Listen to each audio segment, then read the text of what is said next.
O ateísmo nada tem a me oferecer. Ele não me traz conforto ou certeza. Nele não há nenhum ensinamento ou dever. Nele não há ilusões de grandeza. Jamais me disse como devo pensar. Jamais me trouxe saber ou inspiração. Ele não me obriga a crer sem duvidar. Não me ameaça com a eterna punição. Não torna a minha vida mais contente. É indiferente quando imploro. Não promete a cura quando estou doente e não me traz alento quando choro. Nele não encontro nenhum conselho, nenhuma resposta, nenhuma indagação. Ele não me pede para cair de joelhos ou passar a vida pedindo perdão. Ele não me oferece a tola felicidade de me achar um escolhido entre tanta gente. Ele não me induz a cometer maldades para a glória de um Deus ausente. O ateísmo não me ensina a odiar ou discriminar os diferentes de mim. Não proíbe os iguais de amar. Não me diz o que é bom ou ruim. Não me diz que a vida vale a pena. O ateísmo nada me oferece, é verdade. Mas como a realidade me basta e só quero viver o que sou, então o ateísmo me oferece tudo, tudo que um dia a religião me roubou. Ainda existe Deus, há necessidade de Deus para o funcionamento do universo, ou não? Puxa, já começa pesado, né? Eu diria o seguinte, que essa discussão do papel de Deus no universo é muito antiga, né? Obviamente, né? Ela veio antes da ciência, né? Então, quando ninguém entendia exatamente como funcionava a natureza, era óbvio que era fácil invocar alguma entidade sobrenatural para explicar como o mundo funciona. Então, não era só o Deus que criou o universo, mas era o Deus do vulcão, o Deus da chuva, o Deus do vento, etc. Então, existia uma divinização da natureza, vamos dizer assim, né? Com o passar do tempo, houve uma racionalização da natureza, ou seja, o homem começou a entender a natureza de outra forma, não só através de ações sobrenaturais, mas tentando usar um pouco da razão para entender as causas das coisas que a gente vê em volta da gente, né? E isso deu certo. E o produto disso, hoje a gente chama de ciência. Então, há mais ou menos 400 anos atrás, se descobriu um método para se estudar o mundo, que é um método profundamente democrático, em que, se você tem alguma explicação de como funciona alguma coisa, por exemplo, para os gregos, o Sol girava em torno da Terra, e isso acontecia porque existia um deus chamado Deus Hélio, que tinha uma carruagem que levava todos os dias o Sol através dos céus.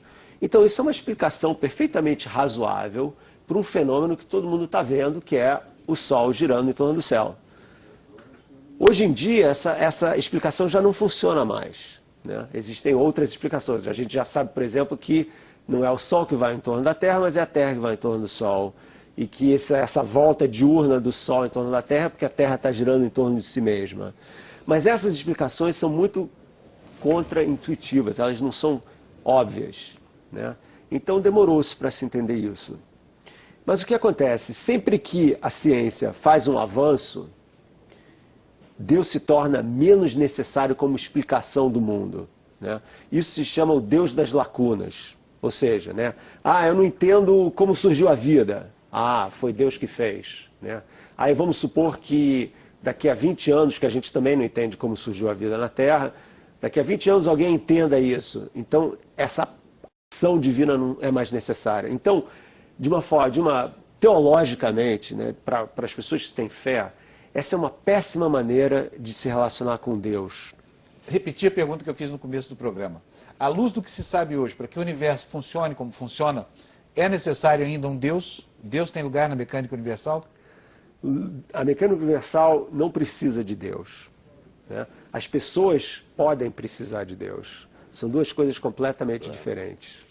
O fato da gente não entender alguma coisa não significa que ela precisa ser explicada de uma forma sobrenatural. A ciência vive da dúvida. E a gente não precisa entender tudo, a gente não precisa ter resposta para tudo para ter uma vida feliz, para ter uma vida completa, né? Essa ideia de que tudo precisa ser explicado para você se sentir em paz, para mim não faz o menor sentido, né? Então eu prefiro viver com a dúvida do que ser enganado por uma ilusão. E quanto à espiritualidade, Débora, eu não trabalho essa parte mesmo de jeito nenhum, porque eu sou ateu desde criança. E brigo sempre pelo direito de ser ateu. Porque eu tenho respeito por todas as pessoas religiosas que têm essa espiritualidade ligada a Deus, etc. Eu respeito todas, de qualquer religião. Pode ser crente, pode ser católico, espírita, eu tenho total respeito, respeito verdadeiro mesmo. Porque eu sei que eu pertenço a talvez menos de 1% da população mundial. Agora, esse respeito que eu dedico aos outros, eu quero que dediquem a mim também. Eu também tenho o direito de dizer, olha, a crença religiosa não me atrai, eu não consigo acreditar. Eu tenho uma formação científica, eu acho que eu acho que eu tenho que encontrar uma explicação para a vida, e eu acho que a explicação para a vida, que a evolução dá, que a vida tenha surgido na Terra por acaso, e tenha evoluído por competição e seleção natural, me encanta muito mais, e chegou ao homem, com essa complexidade, com o cérebro que nós temos, por acaso totalmente, porque se não caísse aquele meteórito em Yucatán, que exterminou os dinossauros, nós não existiríamos simplesmente. Os mamíferos que conviviam com os dinossauros eram pequenos roedores que viviam em tocas, assustados. Não dá para um bicho do nosso tamanho sobreviver com dinossauros na vizinhança. Os dinossauros foram embora, azar deles, sorte nossa que pudemos aparecer. Eu acho tão mais maravilhosa essa concepção da vida como absolutamente natural, do que a concepção da vida com um ser superior, com uma varinha mágica, que diz, agora aparece o homem, agora aparece a mulher, Mas eu acho que outros pensam o oposto de mim, encontram mais beleza do outro lado. Eu tenho total respeito. Eu acho que nós, ateus, começamos a sair dos armários hoje. Hoje temos coragem de dizer isso que eu estou dizendo. E os ateus, até hoje, as pessoas que não acreditavam, que não tinham essas crenças, eram tidas sempre como pessoas imorais, pessoas de mau caráter, pessoas fora do pensamento religioso, que era o único pensamento que leva o homem. Não é verdade. Sabe, eu não tenho absolutamente nada contra a igreja. Eu tenho só uma coisa contra. A Igreja Católica é absolutamente autoritária. E essa autoridade ela exerce de que maneira? Não é pelos benefícios espirituais que ela traga aos seus rebanhos. Não é por isso que ela é autoritária. Ela é autoritária porque ela domina os políticos. Político nenhum tem coragem de desobedecer a igreja. Político nenhum, de nenhuma cidade pequena, grande, média, de qualquer canto do país, quer ficar mal com o padre ou com o bispo da região, porque ele tem medo de não se eleger. E com isso, a igreja usa esse poder dela, que é desproporcional ao número de católicos do país, as pessoas religiosas do país, ela usa esse poder desproporcional para quê? Não é para indicar para os seus fiéis que sigam os ensinamentos da igreja. Quando a igreja diz que é contra a camisinha, contra o aborto, contra a pílula anticoncepcional, contra o divórcio, contra sexo antes do casamento, contra a pesquisa com células-tronco, ela não se limita a aconselhar os seus seguidores que adotem essas medidas. Ela quer impor essas medidas para todos nós que podemos não concordar com elas. Que direito têm esses senhores de querer impor as medidas que eles acham corretas e que eles defendem dizendo que é a palavra de Deus, que eu gostaria de saber onde se acha escrita essa palavra, para a gente poder ler, para ter uma ideia. Como é que foi escrita à mão? É um fax? Foi um e-mail? Como é que eles tiveram acesso à palavra de Deus para dizer que em nome dessa palavra toda a sociedade tem que obedecê-los? Nós vivemos numa sociedade que é leiga. E a sociedade tem direito de pensar coisas diferentes. Cada um tem direito de escolher a religião que quer. Ou tem direito até de não escolher nenhuma religião. Eles não têm direito de impor a vontade. Eu não vejo nada de estranho nesse acontecimento aí. Boa noite. A religião tem sido por muito tempo um freio inibitório no comportamento da sociedade.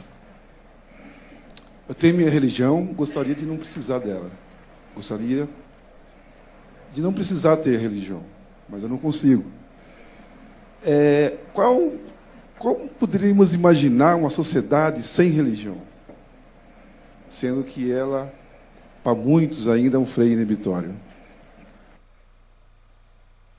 Eu estou absolutamente convencido de que a religião, ela tem um elemento e uma componente de fé que dispensa verificação, que dispensa demonstração, que dispensa coerência lógica. Acredito porque acredito. E eu estou absolutamente convencido de que, na perspectiva libertária que é a minha, pois a fé é livre. Agora, estou também convencido de que, se tivermos que pensar sobre ética enquanto inteligência, racionalidade, a serviço do aperfeiçoamento da convivência, estou absolutamente convencido de que as instituições religiosas acabam oferecendo programas existenciais, simplificadores da vida, que dificultam a compreensão da complexidade. Não sei se me entende. Talvez isso seja fundamental do ponto de vista existencial. Afinal de contas, vamos concordar. Se a cada segundo você perceber que tem 360 graus de alternativas, a sensação de imobilidade é imensa, a angústia é grande. Então, nada melhor do que alguém para te dizer: olha, vai por aqui, o certo é esse. Entre isso e isso, o melhor é isso. E assim, você tem programas que simplificam a vida, que dão uma resposta pronta e que te tiram dos ombros a responsabilidade de estar a cada segundo livremente decidindo. Nesse sentido, a religião exerce um papel desangustiante. Porém, se para viver este papel é importante, para pensar sobre a convivência, muitas vezes o apego às verdades provenientes da transcendência, o apego ao conhecimento revelado, a certeza de que um caminho é, por definição, melhor do que o outro, acaba empobrecendo a discussão. E quando você empobrece a discussão, você se priva de uma riqueza deliberativa que pode ser muito útil para encontrarmos com criatividade o caminho que queremos para nós. Portanto, eis aí a minha resposta, um pouco ambígua, mas eu imagino que você tenha percebido o que eu quis dizer. Muitas vezes, quando nos convencemos definitivamente, de uma dogmática, de que isto é o bem e isto é o mal, acabamos pouco a pouco perdendo a razão de refletir criticamente e a competência para problematizar as soluções de vida no sentido da busca do melhor caminho. Mas eu vou propor para você uma leitura, em vez de eu responder de uma maneira mais extensa. Há um livro estupendo chamado Em que creem os que não creem. Em que creem os que não creem. É um livro sobre ética, que é um diálogo, num primeiro momento, em forma de cartas, e depois, tal como nós estamos fazendo aqui agora, entre um estupendo ateu, um magnífico pensador ateu, o italiano Umberto Eco, que é um genial ateu. E ele dialoga, e isso se transformou exclusive num livro como esse, do Clóvis e do meu, Dialogado, com Dom Carlo Maria Marini. Pois bem, nesse livro, um ateu, Umberto Eco, e um teólogo da hierarquia católica, Dom Carlo Maria Marini, conversam em torno da seguinte questão: é possível ética sem religião? Isto é, voltando Dostoiévski, lá no Irmãos Karamazov, se Deus não existe, tudo é permitido.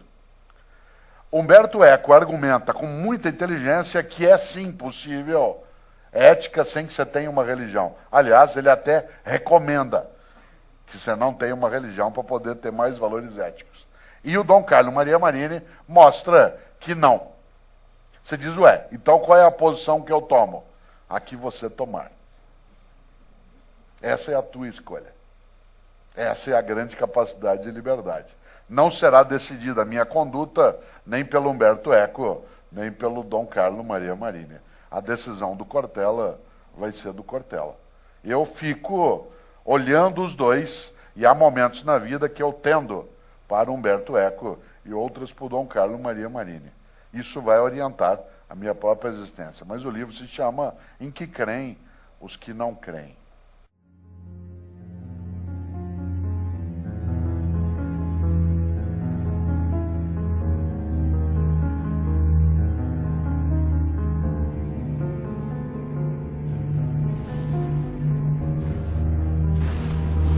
Nossos antepassados viam o fenômeno da tempestade como algo assombroso e inexplicável. Ventos fortes anunciavam a chegada de nuvens escuras, que pouco a pouco tomavam conta da paisagem, e ofuscantes feixes de luz caíam do céu numa velocidade que os olhos não acompanhavam, seguidos por um barulho ensurdecedor e produzindo fogo e destruição onde atingissem. Este acontecimento extraordinário, inigualável a qualquer outra coisa jamais vista, certamente não poderia ser algo natural e corriqueiro. Só poderia ter uma explicação extraordinária. Apenas um Deus com poderes sobrenaturais poderia produzir tal coisa. Todas as civilizações antigas que conhecemos tiveram seus deuses do trovão, da chuva e da tempestade. Mas hoje em dia ninguém mais acredita que existam deuses que habitam o topo das nuvens e comandam os raios e trovões. Não mais acreditamos nesses deuses porque sabemos explicar através de processos naturais como uma tempestade é formada. E é o conhecimento científico que nos ajuda a entender esses fenômenos, que são aparentemente extraordinários e inexplicáveis. Deuses do trovão não foram os únicos que criamos para explicar fenômenos aparentemente inexplicáveis. Existiram outras centenas de deuses para cada fenômeno natural que desconhecíamos. E com o advento do monoteísmo, apenas um Deus se tornou necessário para explicar todos os fenômenos. Esse Deus dos monoteístas foi por mais de 2000 anos utilizado para explicar as tempestades, o surgimento de pragas e terremotos, o movimento dos astros, a existência do Sol e da Lua, a origem do universo, a origem do ser humano e a diversidade da vida sobre a Terra. Hoje ele é um Deus obsoleto e pode se juntar ao enorme panteão de deuses inúteis e esquecidos que a humanidade já criou, pois ele nada mais explica. A ciência consegue explicar uma enorme quantidade de fenômenos sem nenhuma ajuda do sobrenatural. E com o conhecimento científico, conseguimos entender a origem dos fenômenos, conhecer suas estruturas internas, quantificá-las através de cálculos e experimentos, fazer previsões precisas e criar uma tecnologia jamais vista na história humana. Acontece que hoje em dia muitos religiosos insistem em inserir um Deus nas lacunas de conhecimento deixadas pela ciência. Mas esta é uma tentativa desesperada e vã, pois está cada vez mais difícil para os religiosos encontrarem lacunas de conhecimento para preenchê-las com o seu Deus.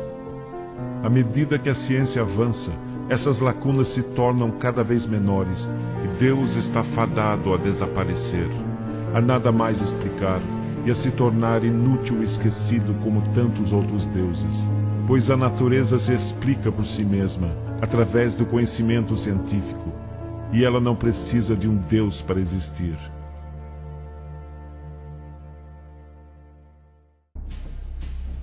Este é o Sol.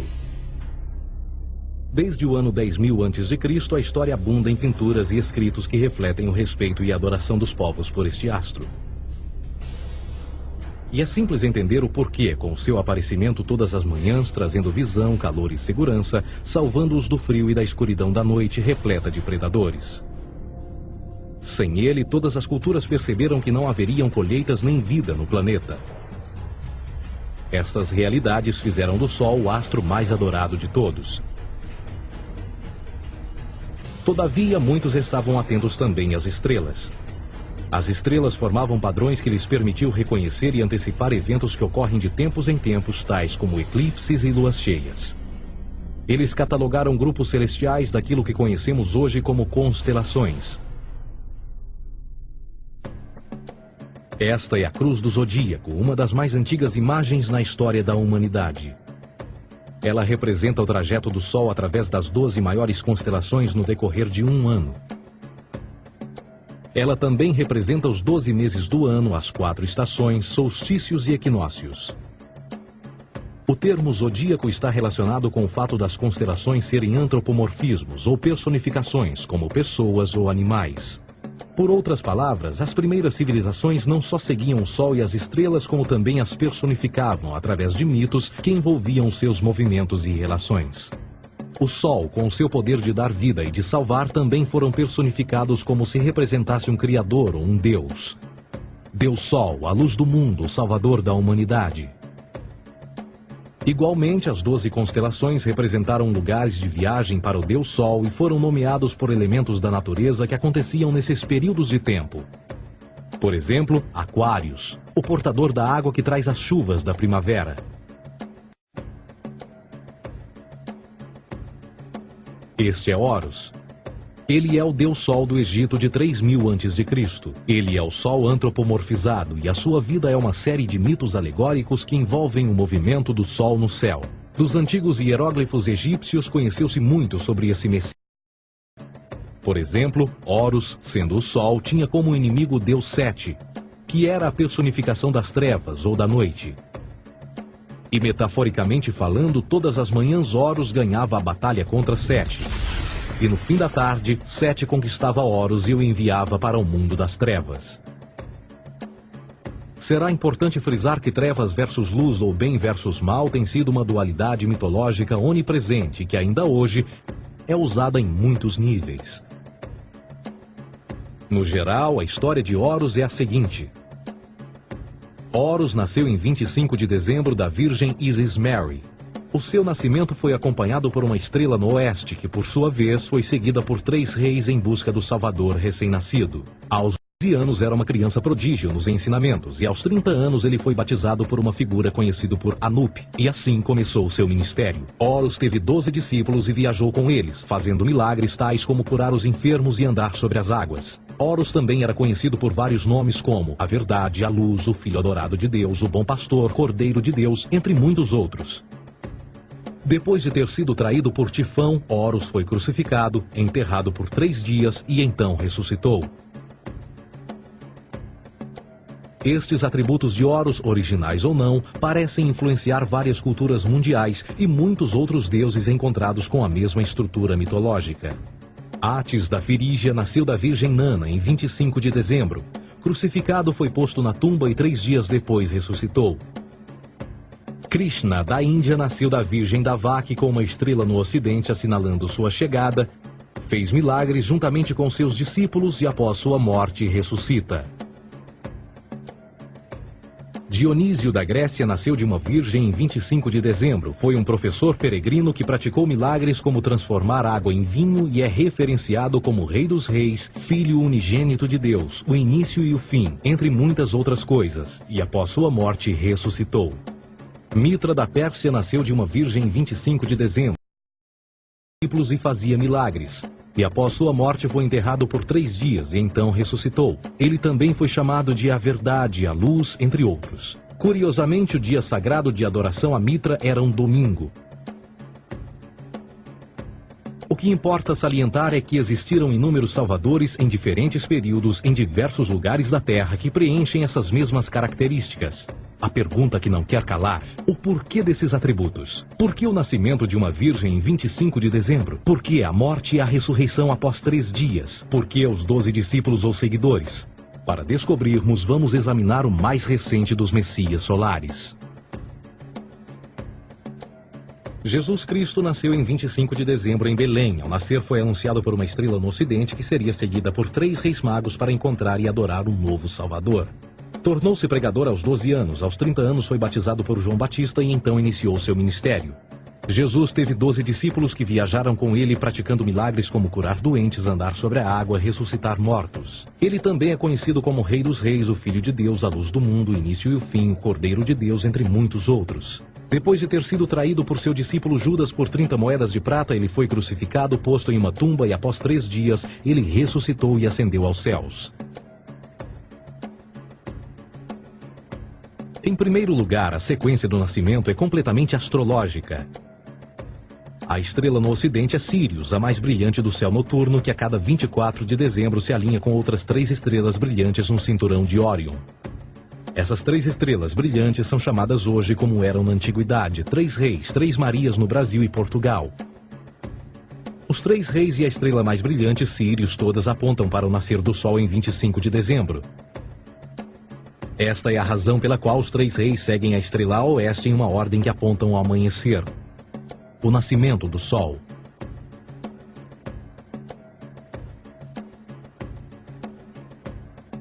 A Virgem Maria é a constelação de Virgo, também conhecida como Virgo, a Virgem. Virgo em latim significa virgem. Virgo também é conhecida como a casa do pão. E a representação de Virgo é uma virgem segurando um feixe de espigas de trigo. Esta casa do pão e o seu símbolo das espigas de trigo representa agosto e setembro, a época das colheitas. Por sua vez, Belém é a tradução ao pé da letra de a casa do pão. Belém também é a referência à constelação de Virgem, um lugar no céu, não na terra. Existe outro fenômeno muito interessante que ocorre em 25 de dezembro, é o solstício de inverno. Do solstício de verão ao solstício de inverno, os dias se tornam mais curtos e frios. Da perspectiva de quem está no hemisfério norte, o sol parece se mover para o sul, ficar menor e mais fraco. O encurtamento dos dias e o fim das colheitas conforme se aproxima o solstício de inverno, simbolizando o processo de morte. Era a morte do Sol. Pelo 22º dia de dezembro, o falecimento estava completamente realizado e faz com que atinja seu ponto mais baixo no céu. Aqui algo curioso acontece. O Sol para de se mover por 3 dias. Durante estes 3 dias, o Sol fica pelas redondezas da constelação do Cruzeiro do Sul, ou Alfa Crucis. Depois desse período, em 25 de dezembro, o Sol se move 1 grau, dessa vez para o norte, trazendo perspectiva de dias maiores, mais calor e a primavera. E assim se diz: o Sol morreu na cruz, ficou morto por 3 dias, apenas para ressuscitar ou nascer mais uma vez. Esta é a razão pela qual Jesus e muitos outros deuses solares compartilham da ideia de crucificação, morte por 3 dias e o conceito da ressurreição. É o período de transição do Sol antes de mudar para a direção contrária no hemisfério norte, trazendo a primavera e assim a salvação. Todavia, eles não celebram a ressurreição do Sol até o equinócio da primavera, ou Páscoa. Isto é porque no equinócio da primavera o Sol domina oficialmente o mal, as trevas, assim como o período diurno se torna maior que o noturno. E o revitalizar da vida na primavera emerge. Agora, provavelmente, a analogia mais óbvia de todas neste simbolismo astrológico são os 12 discípulos de Jesus. Eles são simplesmente as 12 constelações do zodíaco com que Jesus, sendo o Sol, viaja. De fato, o número 12 está sempre presente ao longo da Bíblia.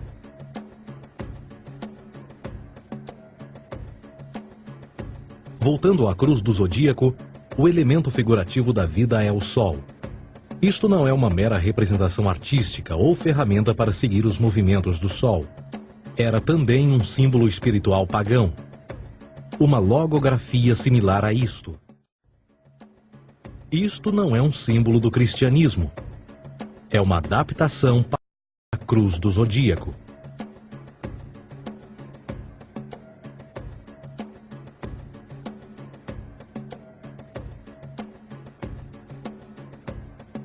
Esta é a razão pela qual Jesus, nas primeiras representações, era sempre mostrado com a sua cabeça na cruz.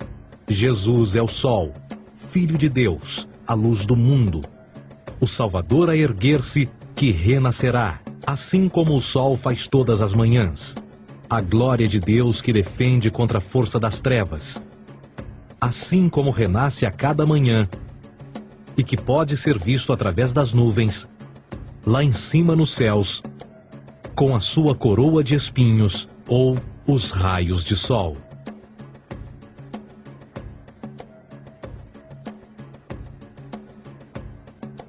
Agora, nas muitas referências astrológicas ou astronômicas na Bíblia, uma das mais importantes tem a ver com o conceito de eras.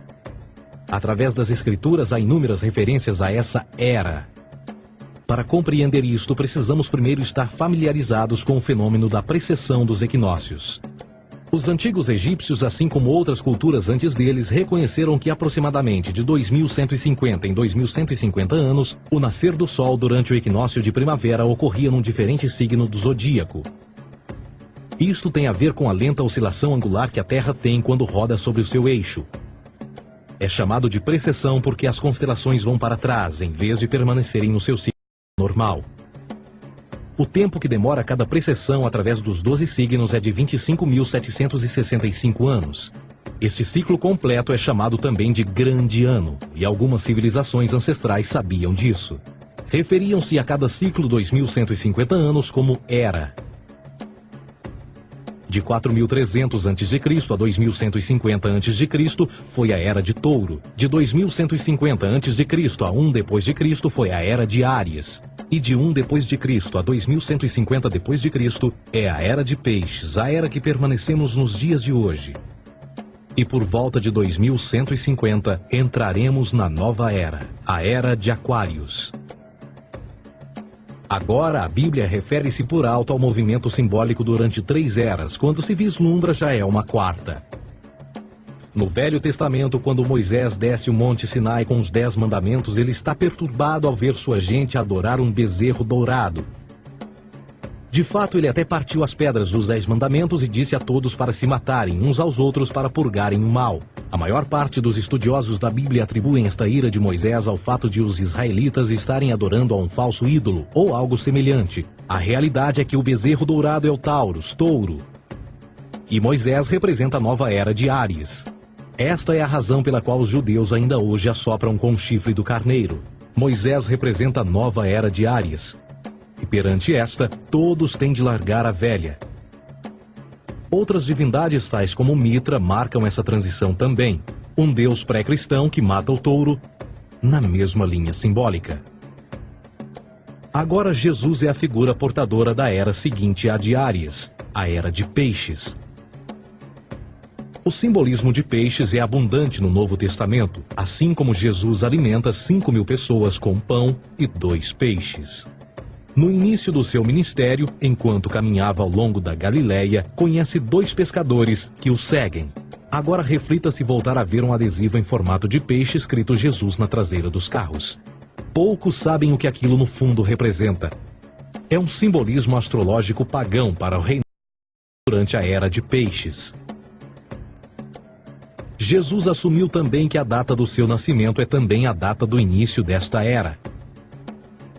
Em Lucas 22:10, quando Jesus é questionado se a próxima passagem será depois de ele ir embora, Jesus responde: Eis que quando entrardes na cidade, encontrareis um homem levando um cântaro de água.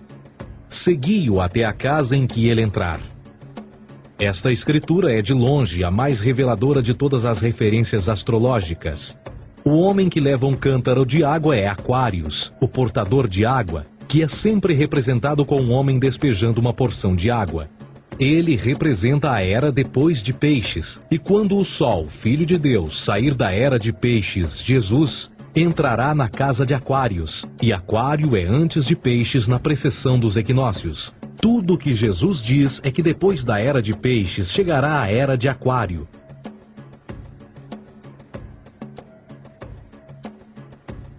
Agora todos já ouvimos falar sobre o fim do mundo. Deixando à parte o lado cartunista no livro de Apocalipse, a espinha dorsal nesta ideia surge em Mateus 28:20, onde Jesus diz: Eu estarei convosco até o fim do mundo, dos séculos em português. Contudo, na tradução inglesa da Bíblia, a palavra mundo está mal traduzida. A palavra realmente usada era aion, que significa era. Eu estarei convosco até o fim da era, o que no fundo é verdade. Jesus, como personificação solar de peixes, irá acabar quando o Sol entrar na era de Aquário. Este conceito de fim dos tempos e do fim do mundo é uma má interpretação desta alegoria astrológica. Vamos dizer que aproximadamente 100 milhões de brasileiros acreditam que o fim do mundo está próximo. Além disso, o personagem de Jesus, literalmente e astrologicamente um híbrido, só demonstra o quão plágio do deus Sol Horus do Egito, Jesus é.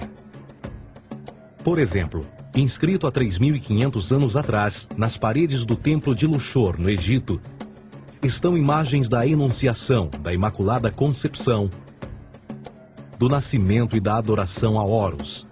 As imagens começam com o anúncio à Virgem Ísis de que ela irá gerar Horus, que Nefe, o Espírito Santo, irá engravidar a Virgem, e depois o parto e a adoração, e que é não mais do que o milagre da concepção de Jesus. Na verdade, as semelhanças entre Horus e Jesus são flagrantes.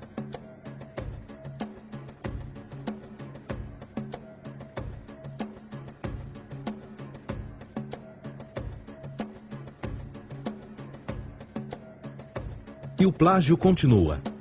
A história de Noé e da sua arca é tirada diretamente das tradições. O conceito de dilúvio é presente em todas as antigas civilizações, em mais de 200 diferentes citações em diferentes períodos e tempos. Contudo, não será preciso ir muito além da fonte pré-cristã para encontrar a epopeia de Gilgamesh, escrita em 2600 a.C. Esta história fala sobre grandes inundações ordenadas por Deus, uma arca com animais salvos e até mesmo o libertário retornar da pomba, entram em concordância com a história bíblica, entre muitas outras semelhanças.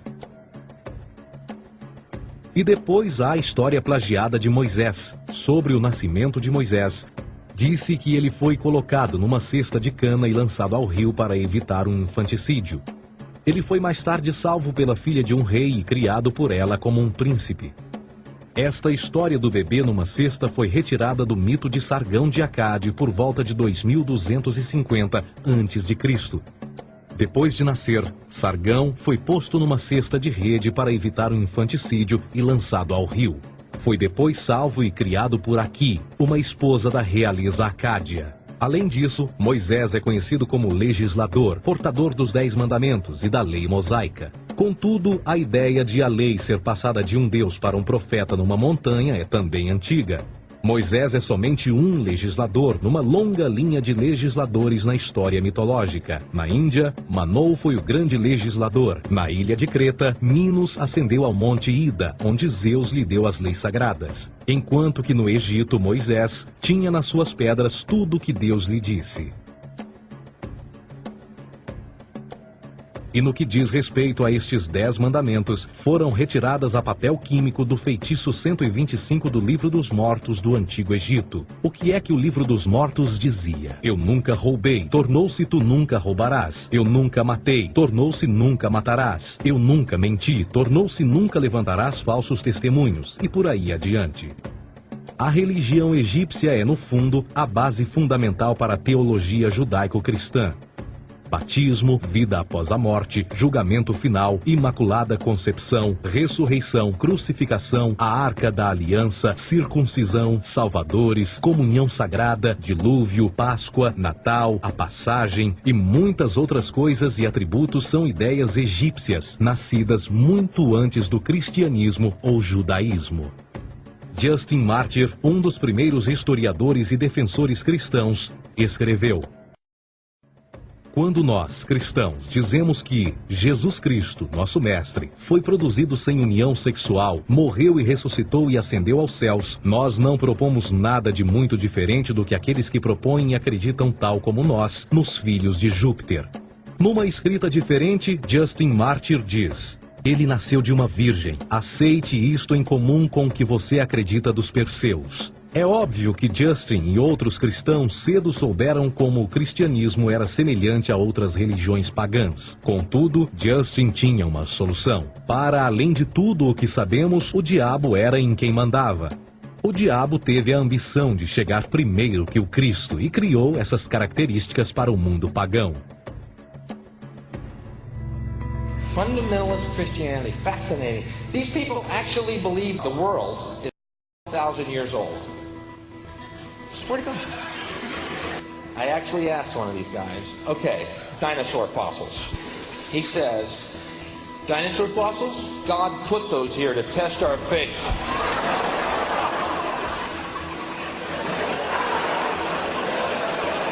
I think God put you here to test my faith, dude. A Bíblia não é nada mais do que um híbrido literário astroteológico, tal como todos os mitos religiosos que os antecederam. De fato, o aspecto da transferência de atributos e umas personagens para as outras é facilmente reconhecida no próprio livro em si. No Antigo Testamento há a história de José. José era um protótipo de Jesus. José nasceu de um milagre, Jesus nasceu de um milagre. José tinha 12 irmãos, Jesus tinha 12 discípulos. José foi vendido por 20 pratas, Jesus foi vendido por 30 pratas. Irmão Judá sugere a venda de José. O discípulo Judas sugere a venda de Jesus. José começa os seus trabalhos aos 30, Jesus começa aos 30 também. Os paralelismos continuam. Além disso, haverá algum registro não bíblico da existência de mais alguém chamado Jesus, filho de Maria, que viajou com 12 seguidores e curou pessoas? Existiram muitos historiadores que viveram no Mediterrâneo durante esse mesmo período e até mesmo após a presumível morte de Jesus. Quantos desses historiadores fizeram relatos sobre a sua figura? Nenhum. Porém, para sermos justos, não significa que os defensores da existência de Jesus nunca tenham reclamado o contrário. São particularmente 4 referidos como pioneiros sobre a teoria da existência de Jesus: Plínio o Jovem, Suetônio e Tácito. Cada uma das suas máximas consiste apenas em algumas frases em que, na melhor das hipóteses, se refere a Christus ou Cristo, e que na realidade não é um nome, mas sim uma titulação. A quarta fonte é Joséfo, cujos documentos ficou provado terem sido falsificados séculos atrás e, para infortúnio da humanidade, por muitos ainda visto como verdadeiros. Poderá alguém ter se aproveitado das ideias renascer dos mortos, a ascensão ao reino dos céus e a prática de milagres e que a partir daí tenha começado a surgir nos registros históricos? Não, porque uma vez pesadas as evidências, há grandes probabilidades da figura conhecida como Jesus nunca sequer ter existido.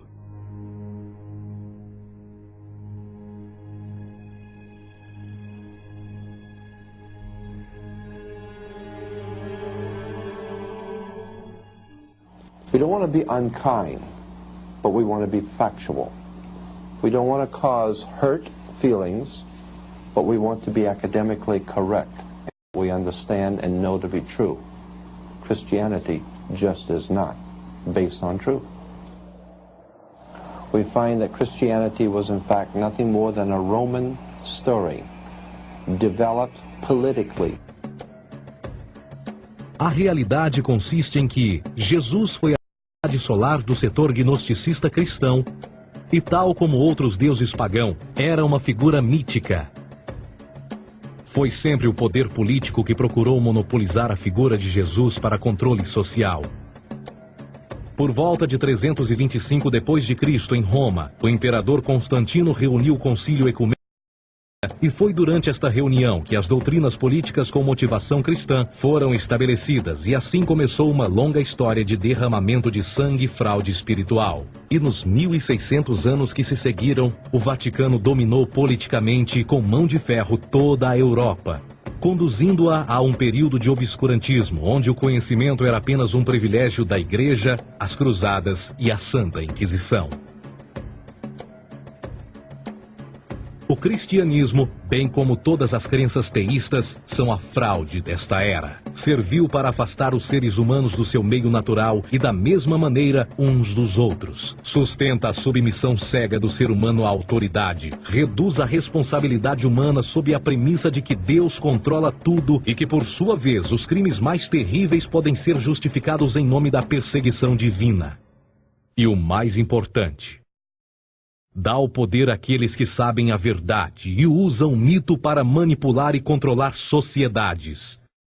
O mito religioso é o mais poderoso dispositivo já criado e serve como base psicológica para que outros mitos floresçam ou justifiquem.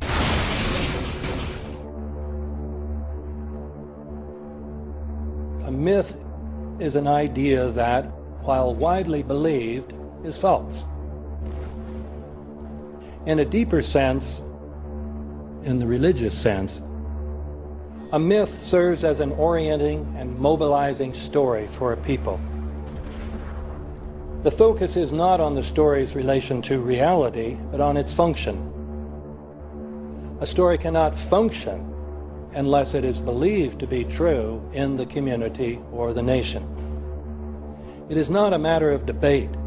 If some people have the bad taste to raise the question of the truth of the sacred story, the keepers of the faith do not enter into debate with them.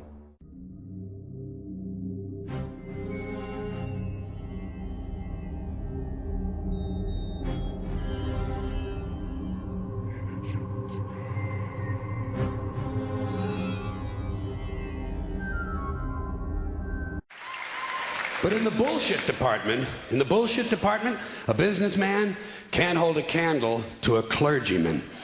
Because I got to tell you the truth, folks. I got to tell you the truth. When it comes to bullshit, big time, major league bullshit, you have to stand in awe.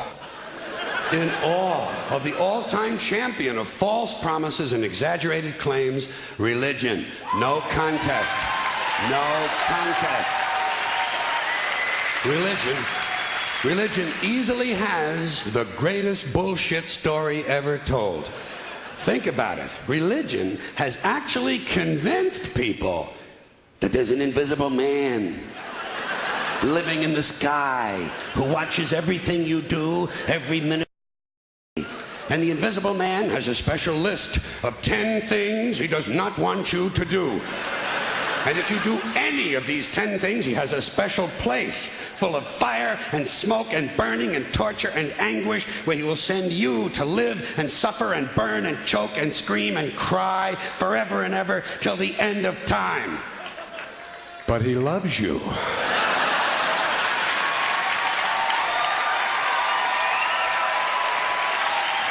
He loves you. He loves you and he needs money. He always needs money. He's all powerful, all perfect, all knowing, and all wise. Somehow, just can't handle money. Religion takes in billions of dollars. They pay no taxes, and they always need a little more. Now, you talk about a good bullshit story. Holy shit.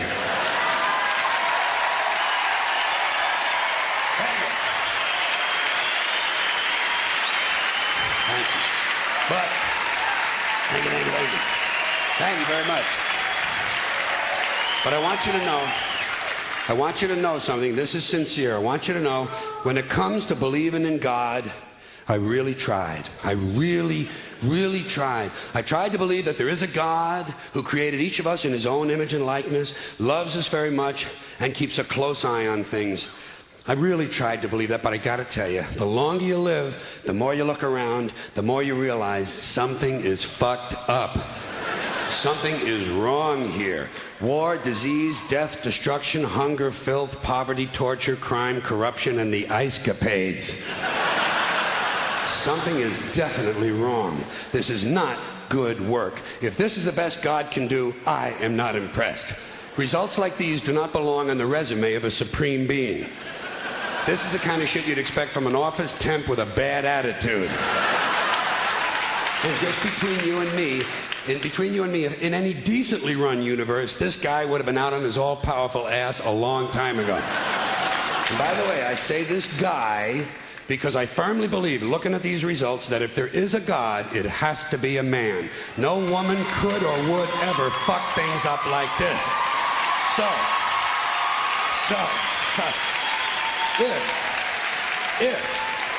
If there is a God, if there is, I think most reasonable people might agree that he's at least incompetent and maybe, just maybe, doesn't give a shit. doesn't give a shit, which I admire in a person and which would explain a lot of these bad results. So rather than be just another mindless religious robot, mindlessly and aimlessly and blindly believing that all of this is in the hands of some spooky, incompetent father figure who doesn't give a shit, I decided to look around for something else to worship, something I could really count on. And immediately, I thought of the sun. Happened like that. Overnight, I became a sun worshiper. Well, not overnight. You can't see the sun at night. But first thing the next morning, I became a sun worshiper.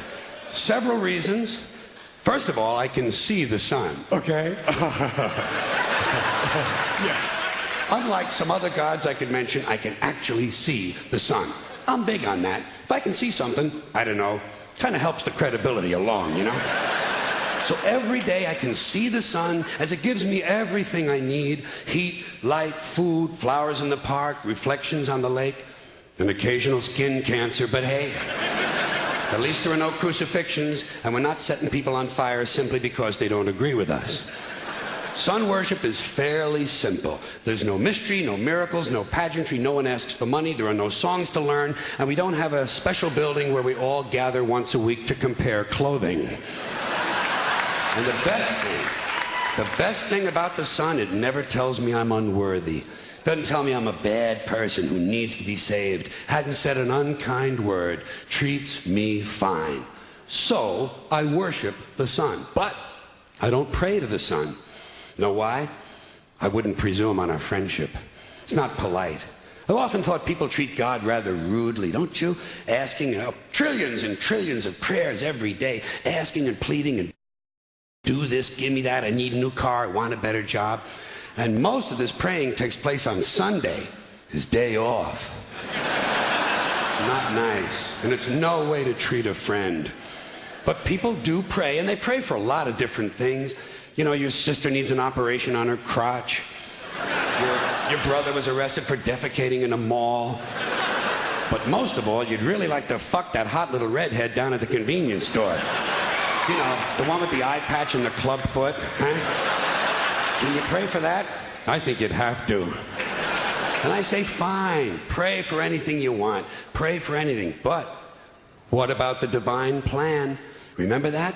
The divine plan. Long time ago, made a divine plan, gave it a lot of thought, decided it was a good plan, put it into practice. And for billions and billions of years, the divine plan has been doing just fine.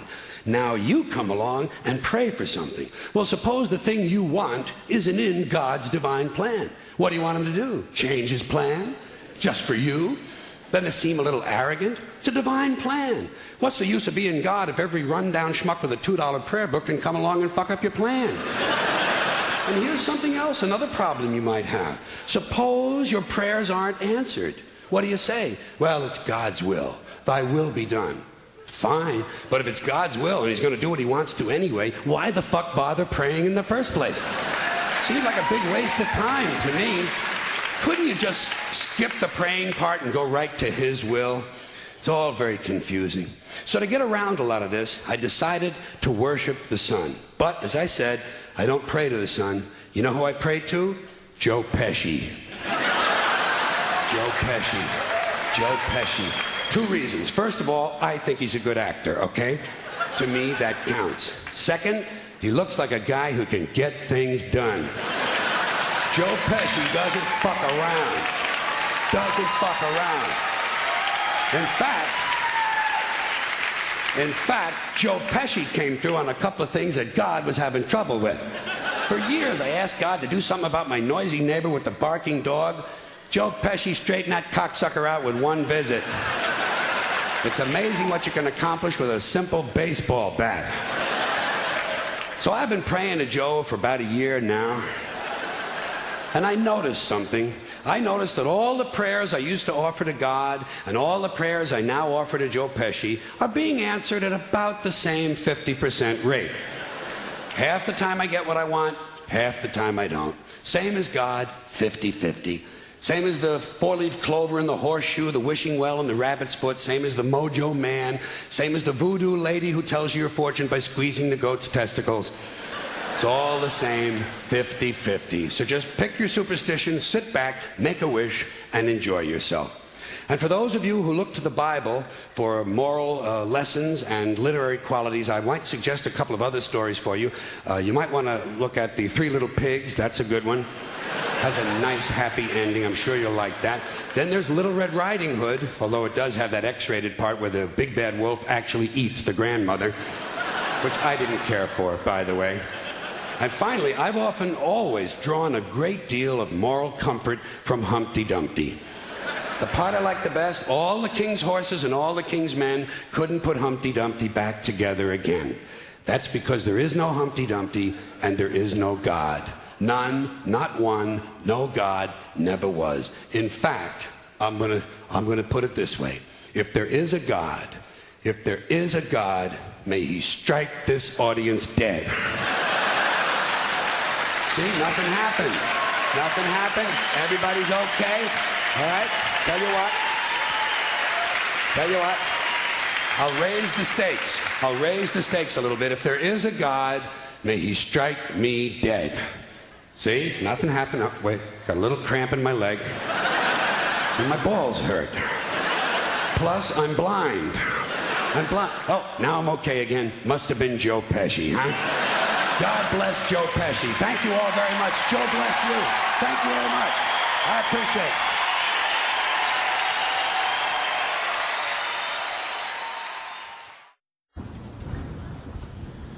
Now, let me ask you. You ever look around and the world just seems empty to you? Oh, yeah. Has it ever occurred to you that maybe it's because you don't have God in your life? No. Never? Look, Joe. When I was a kid, I totally believed in God. But, you know, you grow up. Well, I did. I looked around, I said, Santa Claus, no evidence. The Tooth Fairy, no evidence. God, same thing. No evidence. And then you think, I wonder if I really need all these imaginary friends. So you think God's just a pleasant thing? Like it's easier to believe than not? Well, easier for you, clearly. No, Gavin, faith is hard. God tests you time and time again. Sometimes even demands that you die for him. You think that's easy? For people of faith? Sure. That's the problem. Like, I could never fly a jet into a building. But those 9/11 guys could, because they had faith in an afterlife. Not to mention 72 virgins, though. Why anyone would want virgins, I don't know.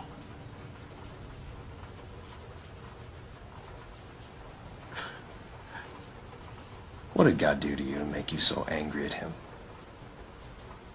Look at the world that he created. All the beauty. Wars and plagues and genocides and earthquakes and tidal waves. And then, after all that suffering, what does your God do next? He sends most of us to hell. Well, not if you've been born again. Right, the old baptismal jacuzzi. You have to accept Jesus Christ as your Lord and Savior. That is your only entrance requirement. Okay, so the Hebes, the Hindus, the Muslims, the atheists, the Buddhists, all damned, right? They have to accept Jesus Christ. And the Catholics, because they're not born again, right? Right. And face it, man, it's kind of crazy. No, it's not crazy. God gives us free will for that purpose. Otherwise, we would just be puppets. Life would be meaningless. That's the beauty of eternal salvation. You see, anyone can go to heaven or hell because anyone can be saved. It's your choice. Unless you're a kid in China who gets hit by a bus and never even heard of this getting saved deal. Where's his choice? Well, that's why it's so important to spread the gospel. Try and save people. I'm sorry, I don't mean to laugh. I just find this kind of fundamentalism incredible. I mean, all of you, totally convinced you know exactly who God is and exactly how he wants to be worshipped. And all without a lick of evidence he even exists. No wonder there's so many holy wars. Without evidence, how else would you win this argument except by killing each other? See, I see evidence in all kinds of things. So do they. And sooner or later, One of these guys who hears God in his head is going to get a hold of weapons of mass destruction. And then when it's way too late, we're finally going to ask ourselves why, after thousands of years of bloodshed, didn't we at least try to do away with this insane concept of faith before it fucking killed us? You know, maybe I'm just coming at this from a different angle. And what angle would that be? Well, it's not abstract to me. I go to the hospital and I visit sick children, right? 2 days ago, I was at the bedside of a dying child. His mother and father were killed in an auto accident. He's about to pass as well. And he asks me if heaven really exists. I say, yes, it does. It's where Mommy and Daddy are. About an hour or so later, he dies. With a smile on his face. So what would you have said in my place? Sorry, kid. No evidence. No. I probably would have told him exactly the same lie you did. But Joe, I'll tell you one thing I damn sure wouldn't have said. And that's, I'm sorry, kid. You're going to hell if you haven't been baptized. Lord, forgive this man for his hard heart and his blasphemy. I think he has suffered much more than he knows, and he needs your love and support now more than ever. No, Joe, I'm sorry, but you don't know a damn thing about me. And I don't need your help, or your salvation, or any other fucking bullshit you may have to offer. Don't swear in front of my wife! Gavin, I think you should leave.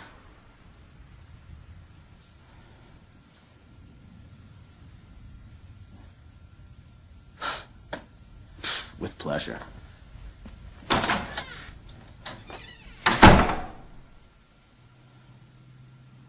Why can't you leave people Don't you alone? dare talk to me. You get out of my sight.